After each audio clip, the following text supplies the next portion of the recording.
I am Miriam, your Christian clinical coach.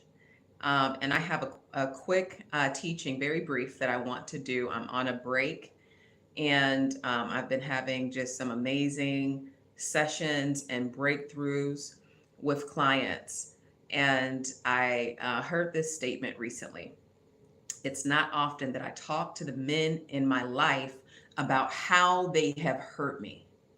Like, let's just pause right there for a minute and take inventory and reflect, because we can't change what we're not aware of.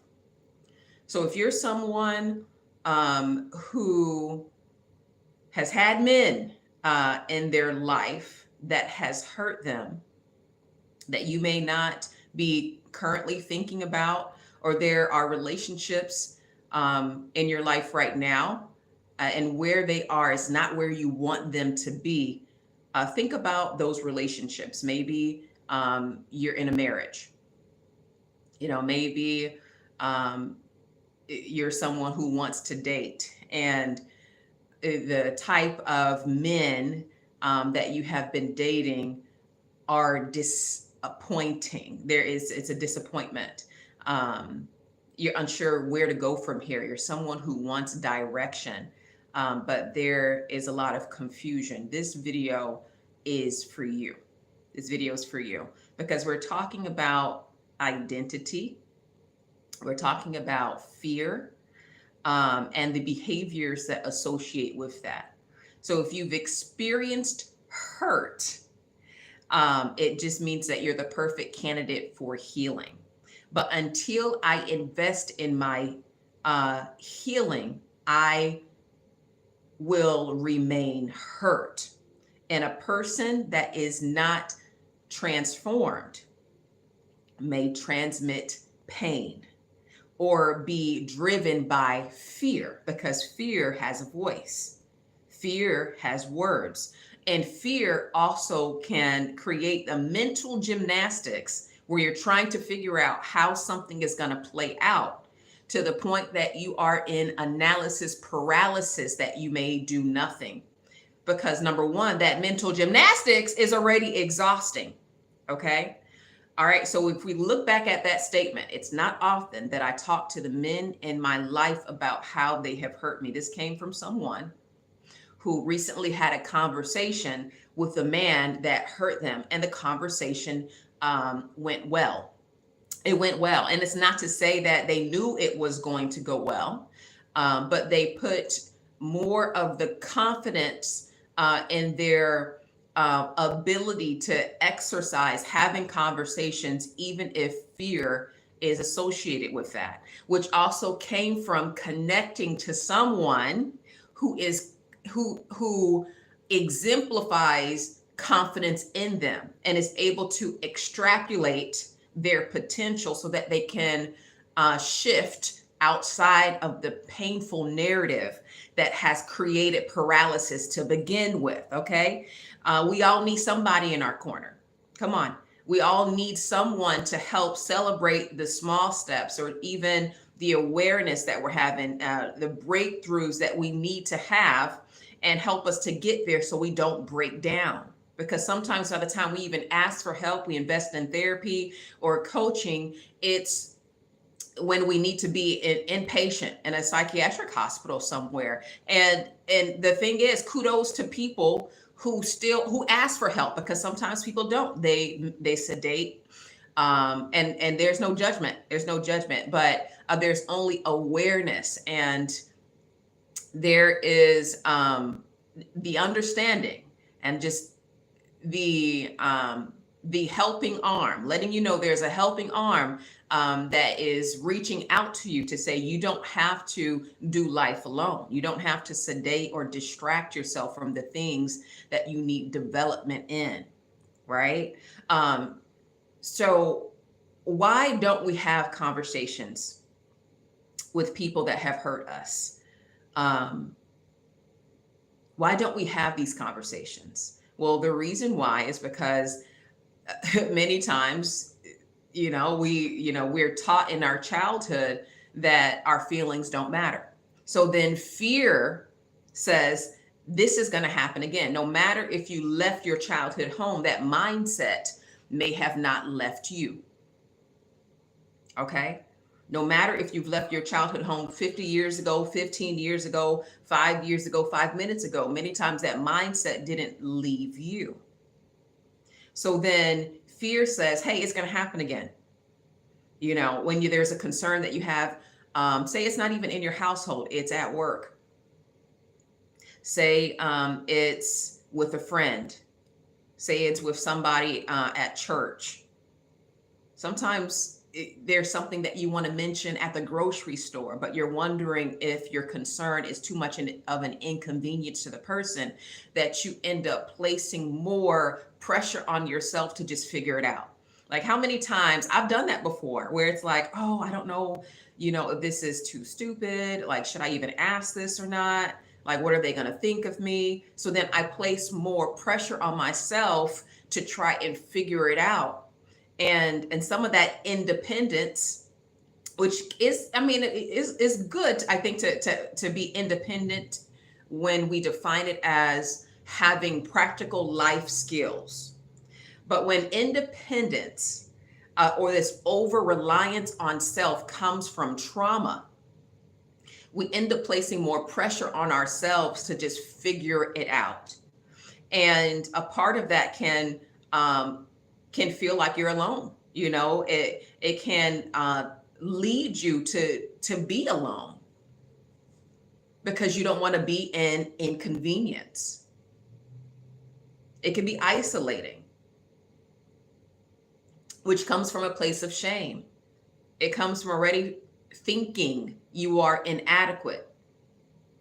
So then it takes us longer to even get to the destination because we've placed so much pressure on ourselves to figure it out, to avoid what somebody may say. So that's the reason why we may not ask for help, or we may not tell someone what we need, or even just have a conversation. So we may stay in the place of frustration, or that resentment may be there. And we end up staying in that same cycle or the same pattern of pain, not knowing what your purpose is, or what is the purpose of all of this. But you don't have to stay there. So that being said, hold on, I had a couple notes that I want to make sure. So yeah, I mean, fear will lead us to want to avoid the very thing that we're meant to develop in, which is healthy communication skills, having a healthy relationship. Well, in order to have a healthy relationship, we need to be healthy. We need to be healthy. But sometimes we can be more committed to avoiding something that may hurt or may not go the way that we want it to. So again, that creates an over-reliance on self or self-preservation, which can also lead us to be void of intimate relationships.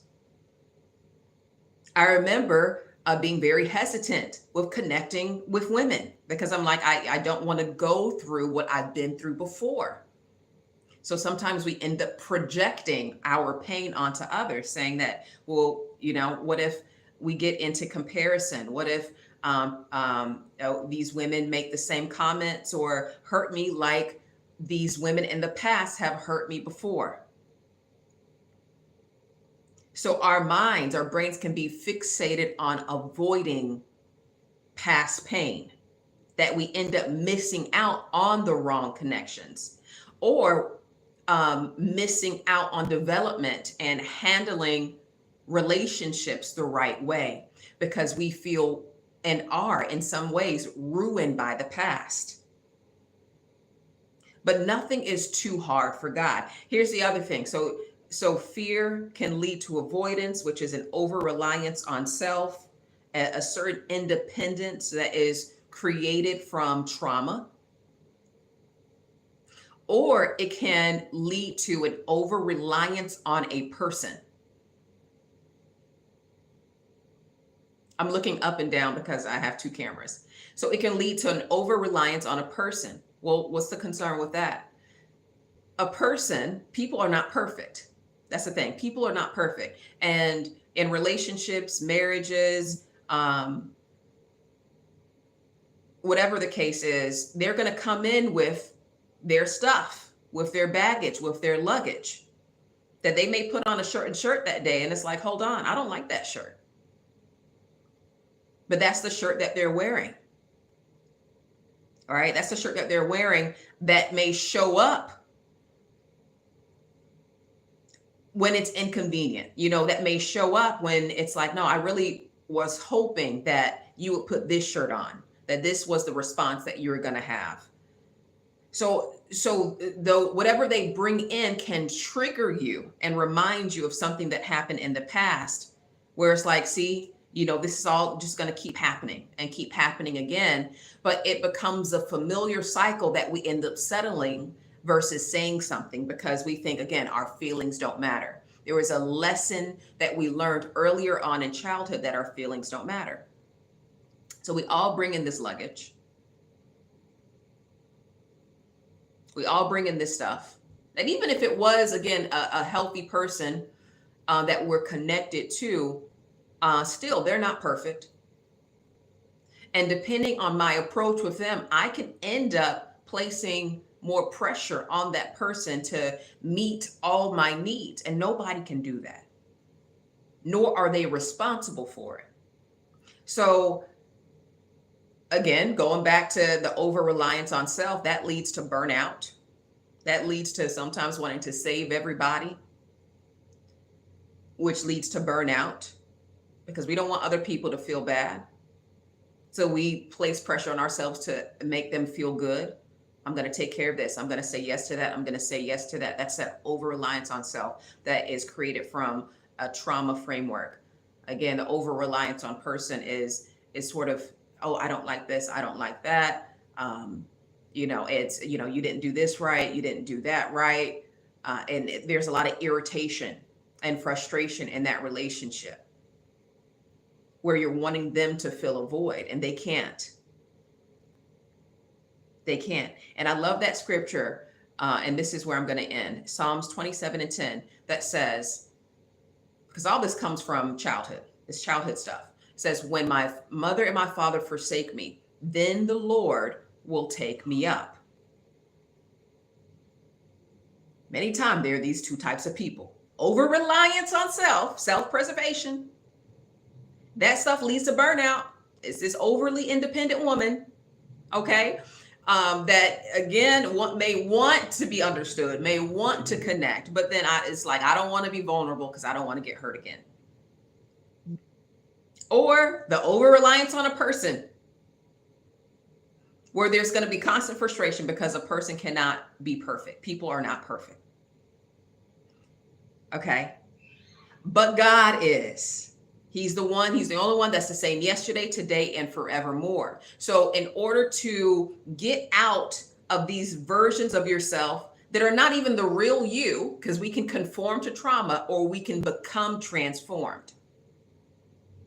We have to go back to the foundation, because we're born into these rocky foundations, and I got to go back to the foundation. Just like when there is a house, you don't know what's behind the walls until you start looking.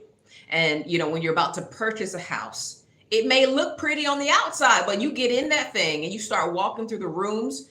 It's like, okay, I like what I'm seeing, but still that mortgage company that you may need a loan from is not going to place their investment there for you to buy or purchase that house until they send an inspector to see what's going on, the things that you don't even see.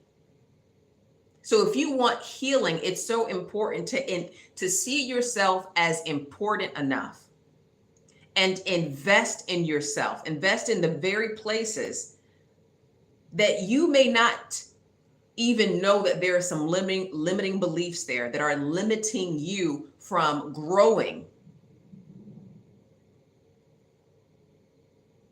from becoming healthy, from your relationships growing. Because My relationship is also a reflection of me and where I am.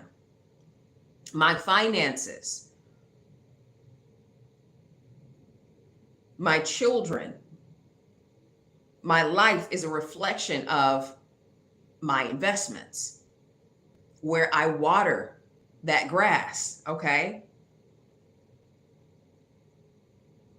And an inspector, someone with the right expertise and experience, will help you see what is there, what's going on behind the scenes, so that we can also, come on, when we tie that back over to healing and having hard conversations, they will help you reframe your beliefs,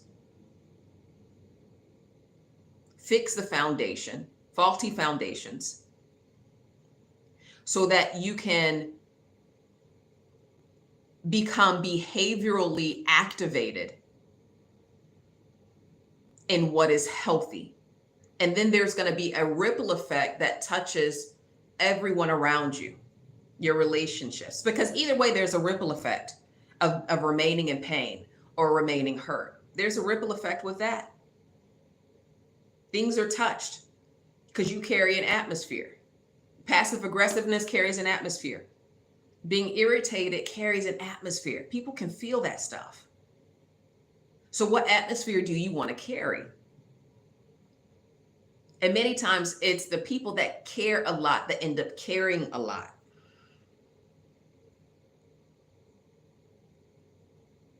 But now is the time for you to care about your development, about being healthy, and allowing yourself to have those hard conversations that you may be avoiding.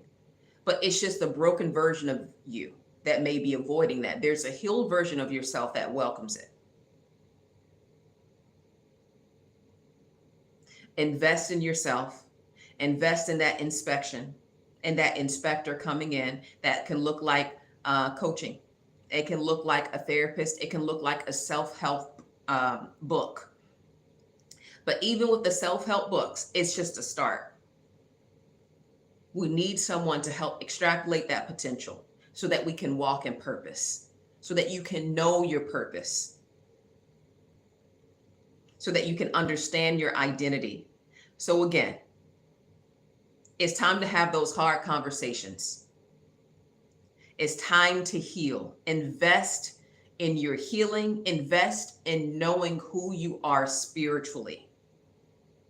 So we're not operating with the identity of an orphan.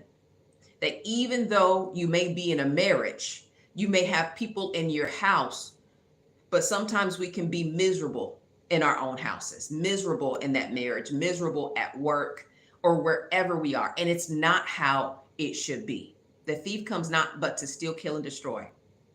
But God came that you may live life and life more abundantly. So it's just your time to know your true identity and fix the foundation. All right, y'all, take care. Bye.